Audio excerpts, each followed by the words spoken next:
Hey everyone, Duke here with a video regarding transmitter setup. We're going to go ahead and set up a couple different types of models in EdgeTX today. This should help you with the different types of models we use in the classes. There are more or less 3 model types that we use in the classes. You may branch out from that, of course, but I want to walk through how to set up a model in general, and then what are some common things between all 3 models, and the differences in the model types as well. So many of you are new to EdgeTX, new to ExpressLRS, new to all of this stuff really. Here I have a RadioMaster TX12. If you have any radio running EdgeTX, this will apply to you, whether it's a RadioMaster Pocket or a Boxer or TX16 or whatever it is. This is meant to work for everything. The screen may look different if you have a color screen radio, but most of you have black and white radios too, so this is great. On our EdgeTX radios, at least the ones by RadioMaster, okay, you have this set of navigation keys down here on the bottom towards the screen area. So you have a sys key for system, MDL for model. You have return, page over, page opposite direction, and telemetry. Okay, those are all of our menu navigation buttons. These little switches here are actually for the controls, so just these ones here for the menu. And so I've tried to kind of boil this down in the classes. We fly basic RC planes, we fly vehicles with autopilots, and we fly vehicles with autopilots that use Mavlink, or I should say flight controllers. So basic RC planes, flight controller vehicles, and then flight controllers with Mavlink or ArduPilot running on board. And so those are the 3 categories of models we're going to create today. And they're mostly the same. We just have a few changes in ExpressLRS depending on which model type we're working with. So we'll go kind of simplest to most complex. Let's say I'm going to create a new model, and we're going to go ahead and press the model tab here, and we have this list of models that are already in my radio, but you may have a list of like 4 or 5 preset ones from the factory. If you do have 4 or 5 preset from the factory, I would recommend deleting those and just starting totally blank first, so we don't have any weird issues down the line. But to navigate your menus, you're going to use this roller, and you can also press the roller, hit clicking motion there. And if you want to go back, the return key is kind of like your back button, okay? All the way back to the main screen. We'll work first in the model menu. This is specific to different models, so different aircraft. Each aircraft might have a different model potentially. System settings are more like global settings for the entire radio, like how long your backlights turn on and stuff like that. So we'll work more in model settings with this today. So let's go to model. I'm going to go ahead and act like these are all the ones from the factory. I'm going to create a new model down here. So I'm going to go ahead to an empty space, click on that, click on create model, and I'm sorry for the scuffed screen here. And I hit create new model, and there's model 11 right there. If I do it again, create model, model 12. Okay, so you can create, I think, up to like 60 something models. Anyways, you create a new model, and that's your first step there. Once you create a new model, it also selects that model. And so now that I have model 12 selected, I can go back and delete, for example, model 11. You can't delete a model you've selected. So I'm going to go ahead and long press this, scroll down here and say delete model. And now model 11, well, I'm going to press enter, is gone. Just have model 12. So you can use that to clear out all the other stuff from the factory and just create your first model here. Okay. You can see up in the upper right hand corner of this, I'm going to zoom in a little bit more. 1 out of 9, you might have 12 pages or something else. I have a couple pages disabled that I don't use, but that's okay. For the purposes of this, you can see we're on page 1 out of 9. And so if I page over, it will go to a new page, 2 out of 9. And we're on setup, et cetera, all through the different pages, all the way back around till page 1 again. Okay, so we've created a new model, and that's great. The next step is to go to 1 page over, page 2, and we can name the model if we want to. So if you want to name it something, you can click and scroll. If you long press, it'll capitalize the letter. There are numbers in there as well, I think towards the end or something, I can't remember. If you want to just space over, you can just press a space. It's doing lines, I guess, now. I didn't notice that. Or I guess I got a period in there, but anyways, you get the idea. Scroll around, name the model whatever you want. I mean, there's a character limit, I think, but name whatever you want, then press return until it selects the whole thing, and you can press return once more if you want, and you'll see the model. My model's name is HC, apparently. So we'll go back into model menu, page over to page 2, and now we're going to change the model name if we want to keep filling with it. Oh no, actually I want it named GC or something else, okay? But we're going to scroll down at this point, down to where we start to see internal RF. Okay, so right here we see internal RF, and it has an off. Okay, let's see if I can get that to scroll out of the scratch portion of the screen. There we go. Internal RF says off, external F says off. Excuse me. What we want to do is turn our internal RF on. This is a transmitter with built-in ExpressLRS, as most of you are using. So this is going to turn basically the radio broadcasting hardware in the transmitter on when I'm in model GF or GH or whatever it was. So I'm going to go ahead and click on that, roll it over to CRSF, okay, and we're going to go ahead and click on that. Perfect, okay. So now when we go to this model in our model list, okay, here we pick this model out of all these. The radio, the EdgeTX, knows to turn on our internal RF. Oops, sorry. Knows to turn on our internal RF for this model because it's selected as CRSF, and that's the protocol to communicate with the ExpressLRS hardware. If you had an external module, like in the back of your radio or something, you might have external RF turned on and internal RF turned off. If you have a model you use specifically to fly simulators, you might have both RF turned off because you don't need to broadcast anything if you're flying a simulator via USB cable or Bluetooth. Okay. So that's our setup here, and I want to pay attention to this receiver number 00 right there. Okay, that'll be important as we set up the other models. So 00 is perfect right there. Okay, so now we can press return. Okay, make a return. We're back to our main screen. So we've set up a model, we've named it, we've selected that it actually turns on the radio broadcast equipment inside of our transmitter when we select this model, so that's perfect. A couple other things we want to do, kind of a standard setup, at least for the classes that I teach. We want to set a couple other things. So we'll page over now to our mixes page. We'll go down to channel 5. I'm going to click on that, and it says mix name, source. What we need to do is go to source and click on that so it's blinking. Okay, this is going to become our arm switch, our throttle cut, whatever you want to call it. It tells us whether the aircraft is safe or not. I like to use the switch up here in the top left for my left hand. You may have a different preference, but you got to pick a switch somewhere that has a ability to at least do 2 positions and stay there. So one of these buttons would not work very well for this, but any switch that can flip and stay in position, as a 2 or 3 position, will work fine. So once I've selected this one that I want to use that, I'll go ahead back down to the menu. Oops, make sure, oops, sorry, zoom in too close there. Make sure that the source is blinking, and then I'll flip the switch. So we'll just watch it change here. Okay, SB, I'm going to go back to SE. That's the one I want. We can see at the top here, this is switch letter E.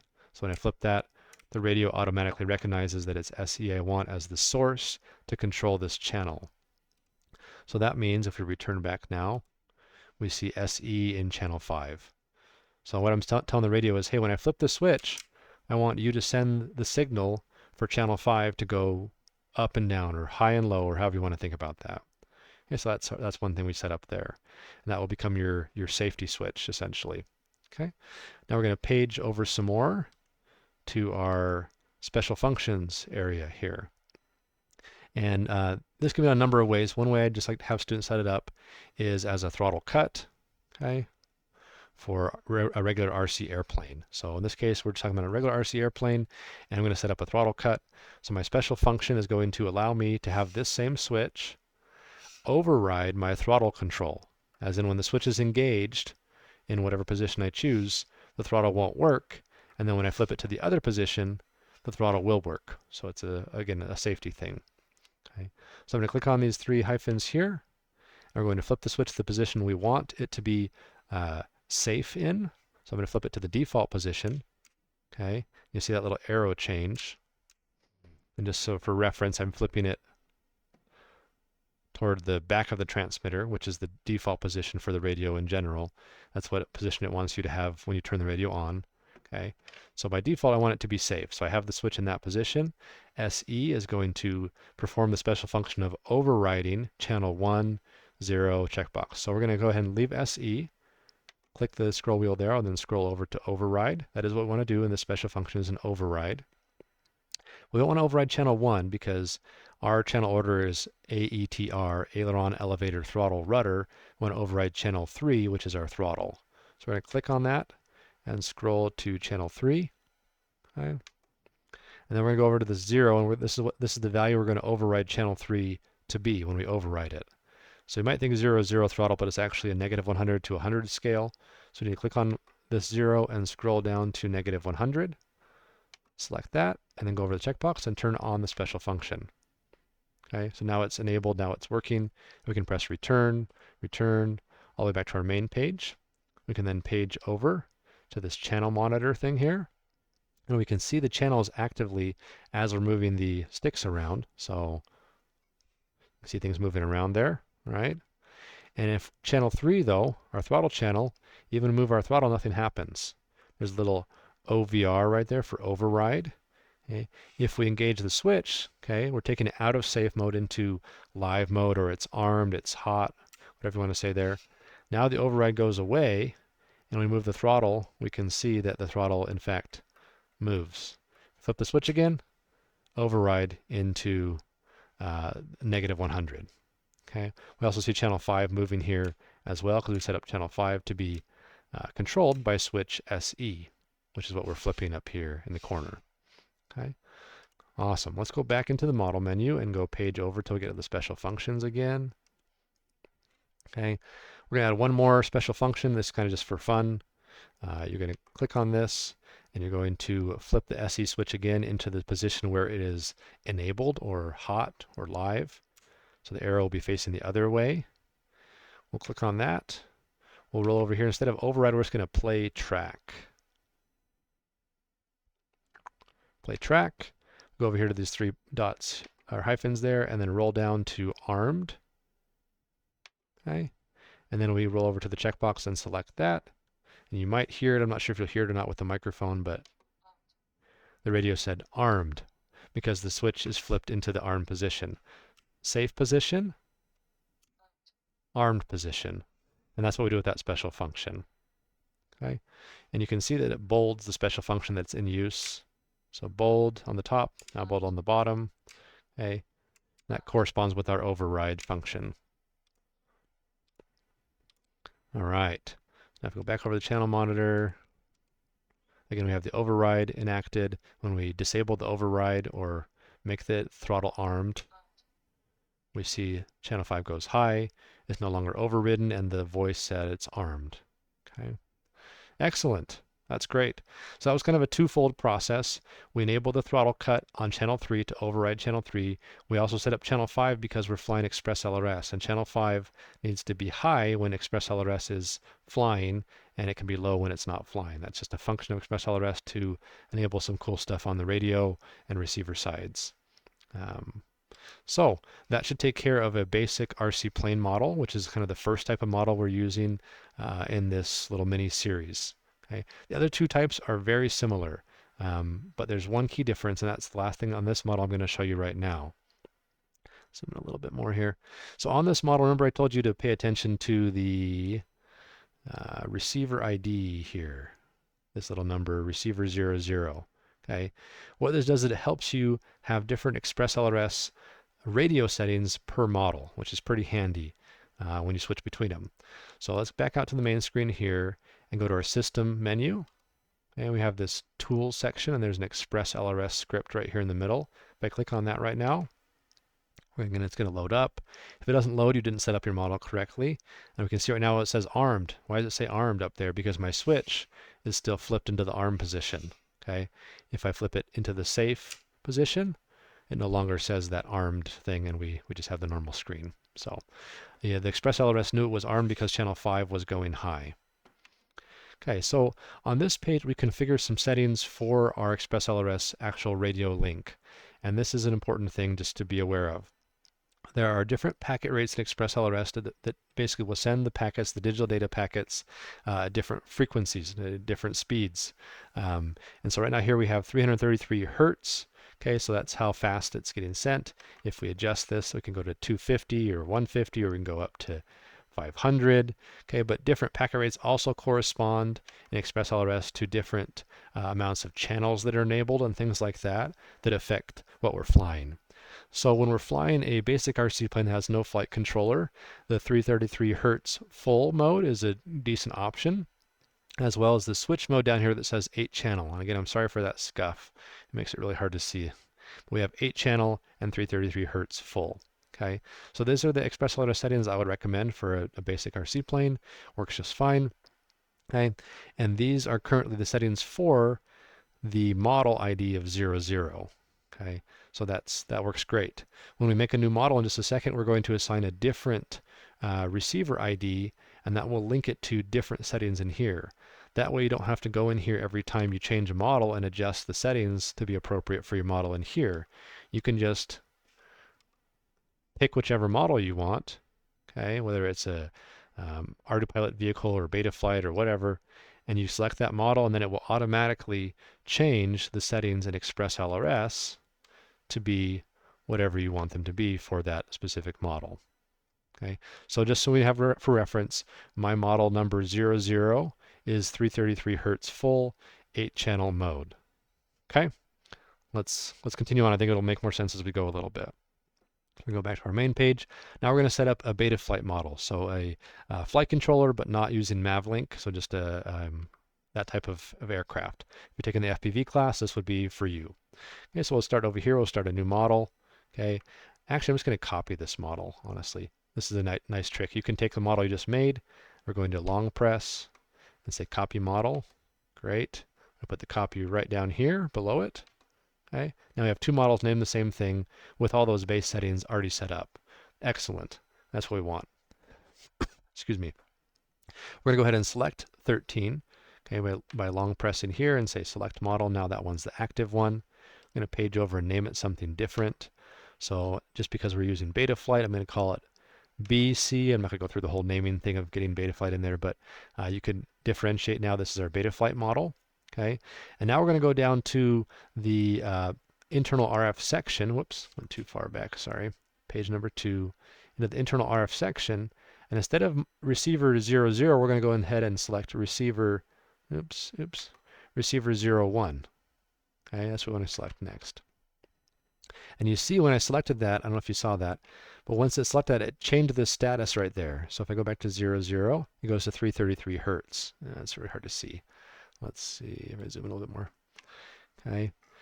When I'm on 00, it shows 333. If I go to receiver ID number 1, it goes to 250 Hertz. Okay, now I set that up already. I'm going to show you how to set that up. But the receiver ID can help you automatically change the frequency or the, what am I trying to say? The, I forgot the name right now. Hold on a second. Let's go back out. What is this called in the ExpressLRS menu? Packet rate. I couldn't know why I didn't remember that. Packet rate. It changes the packet rate automatically for you because I changed the receiver ID. So let's go back into that real quick here. Oops.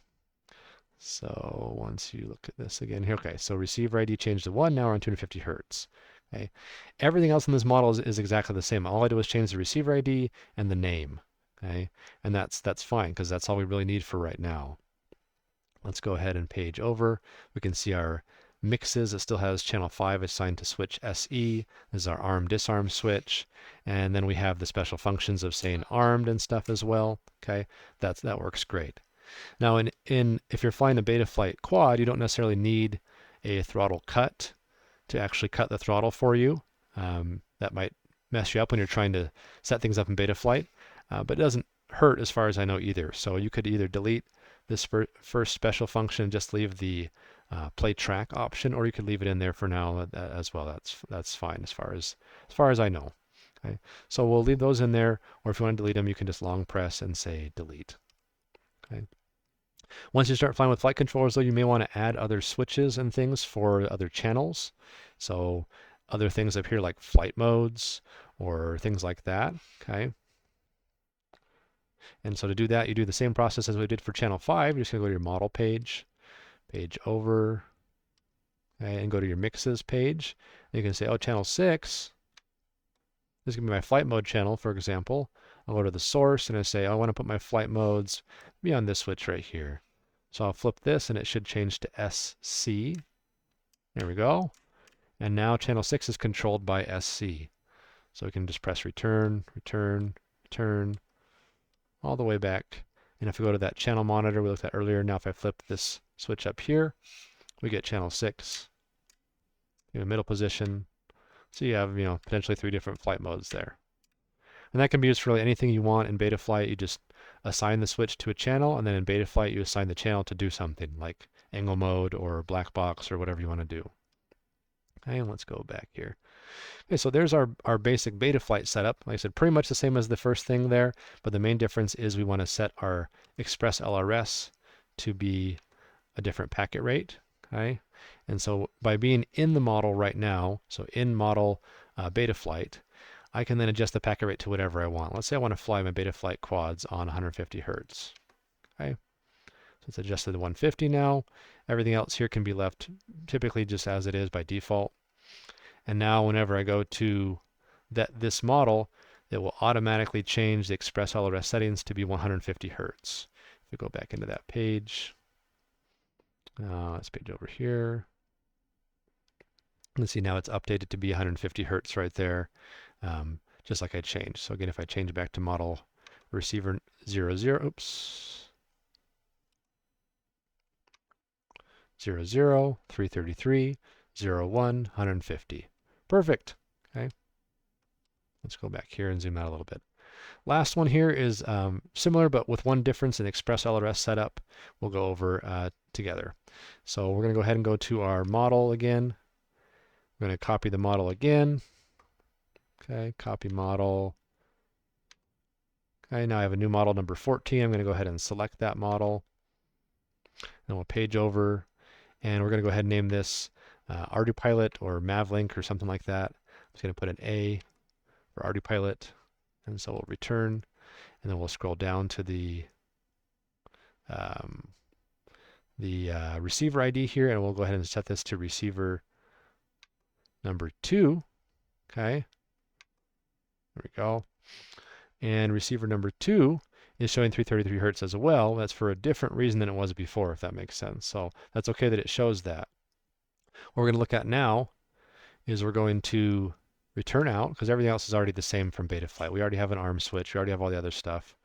But in ExpressLRS, okay, we're going to go look at this now. And you'll see one difference that you might have noticed before, may not.